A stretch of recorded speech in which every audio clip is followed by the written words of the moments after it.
Hello, hi everyone. Carrying my trusty notebook, and I'm trying to read something.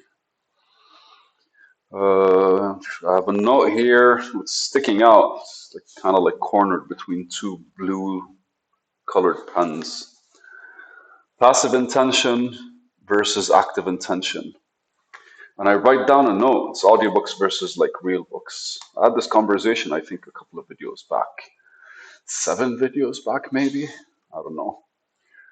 the the difference between how I don't know the thing about how audiobooks differ from شو اسمه from real books and how we passively basically when it comes to audiobooks we're passively listening so the conversation get influences us book that we're listening to influences us without us noticing and I basically discuss how that is kind of like eliminating a certain part of your growth, a certain part of your recalibration, I would say.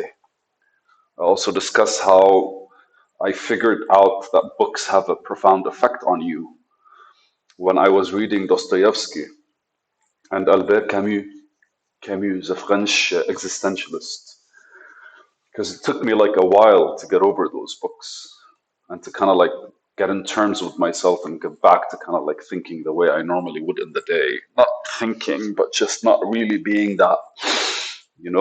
Some books are heavy. Uh, yeah, kind of the same with when I read Murakami. The guy's a fucking asshole, and I love him. The I don't know. Remember that books are of an expressive nature, and maybe the author is not really trying to like send a direct message to us, but the author is always trying to have us relate to him or her in this case. So when it comes to and part way through the video, I was discussing how like one is where how our intention is very active because when you're reading the book, you kind of have to focus. You can't have your head wander. You have to kind of like notice when you're just reading for the sake of just the book is in front of you and the page kind of like flows. And this is how we read in English, like from left to right. In Arabic, we read in the other direction. In Arabic, I can read much better simply because I have to focus a lot harder to read the words because I'm not used to reading in Arabic as much as I did before. So when I'm reading in Arabic, I literally always kind of like pause and repeat the sentence to make sure like I actually read it correctly, and that helps with the effort to kind of like ingrain whatever it is I'm reading in my head properly. So the difference between passive intention and active intention, I think that's where like our own we either what I'm thinking about right now is Jung's one of Carl Jung's quotes is to the depending on what you're training yourself in, right? Because I know for me, I'm training myself to be actively involved in whatever it is I'm doing. Well, a lot of people are perfectly fine not really putting in the effort in that area. That's cool and all, but Carl Jung's quote was to the many, life happens upon them, unto them, but to the few, they happen unto life. And that quote, man, literally made me look at myself and go like, no, what have I actually been doing? And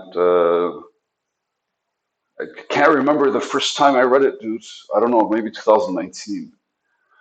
But it's one of those intense moments when you look at yourself and you go like, huh, which one am I? And are we really people that are happening onto life as much as we would like to think about it? As much as we would like the consideration of it to be something of like profound depth. The reality is, most of the time, we think way too much of ourselves, which takes me to another quote. And the other quote by Miyamoto Musashi. And think lightly of yourself and deeply of the world. And there's a combination of many like books that I read that kind of like surround themselves and kind of like I don't know, it feels like every one of all the books end up kind of pointing to similar things. But the styles in which they approach it is what separates how we personally see something with how it could potentially be seen and allows us to kind of like distinguish, separate from ourselves, basically. And passive intentions in life, I think, are very much something that we should look forward to.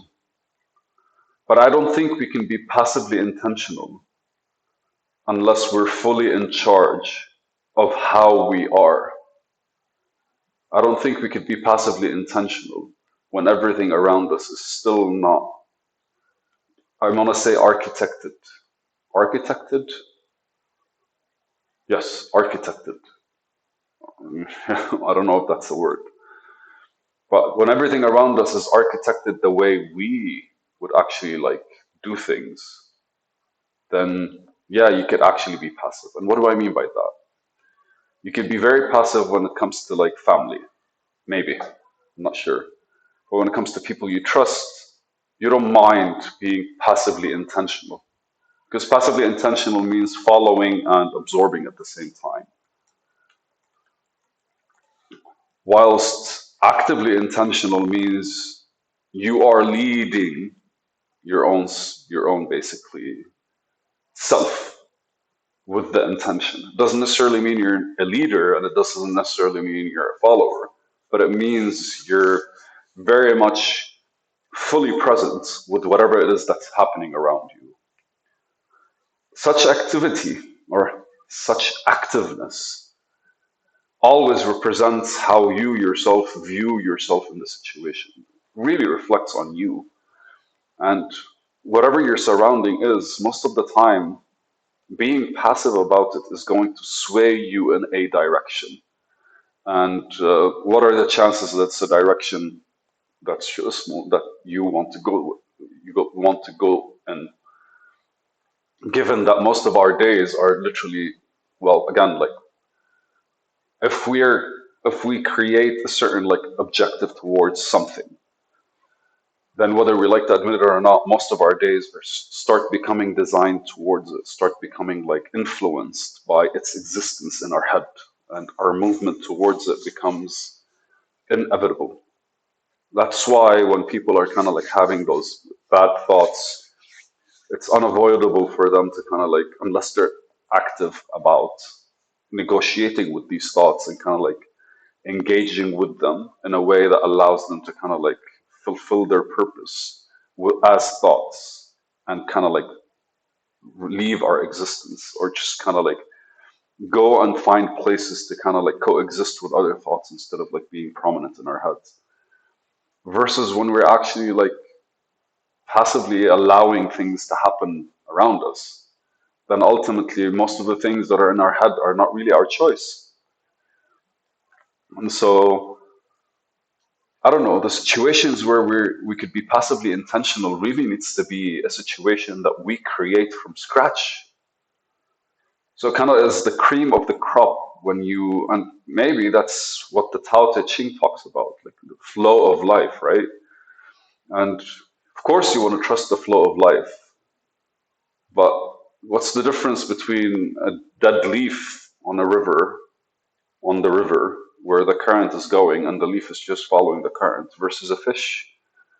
And when the fish wants to go someplace, what they do is they jump on the current so they don't have to exert energy, but they know they're fully in control of themselves.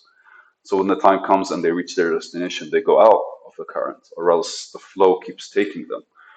And naturally, that flow would take them and bash them in rocks and all kinds of places, and maybe even place them in dangerous waters where they can't kind of like survive or they have to fight and all that like impressive shit. I really think life is all about intention. And sometimes we have intentions without us actually noticing we do. Sometimes we allow things to happen in front of us with full intention of observing them. And that's, for me, that's an active intention. And sometimes we allow things to happen in front of us with the intention of observing them. without actually focusing on whatever we're observing. So we become a passive observer and thus reflecting on the passivity in our intention. I don't know. It feels like there is a certain click in this conversation that has to happen within us in order for this to be a bit more, in order for this to be a bit more, I don't know, I want to say justified, but that's not a word. Like our day to days, our days require us to be involved in them, whether we are mentally involved or not, or emotionally involved or not, or spiritually involved or not.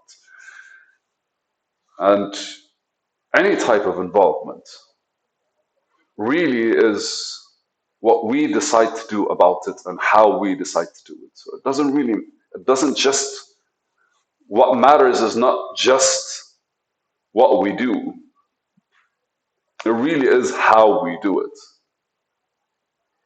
And that's where we kind of see the difference because most of the time we feel like we're on the right track, but the reality is we're floating on the track instead of like actively kind of moving on it. Passivity, man, I don't know. I think it's something always that we need to actively work towards, which is funny because like I'll leave you with this quote. George Carlin, screwing for peace, fighting for peace is like screwing for virginity. It's like in order for you to relax, you kind of have to work, right? Or else relaxing wouldn't matter. Or when you relax, it's not really relaxing because the only difference between the only good difference you feel when you're relaxing is when you weren't relaxed before. Huh. All right, guys, this was a video.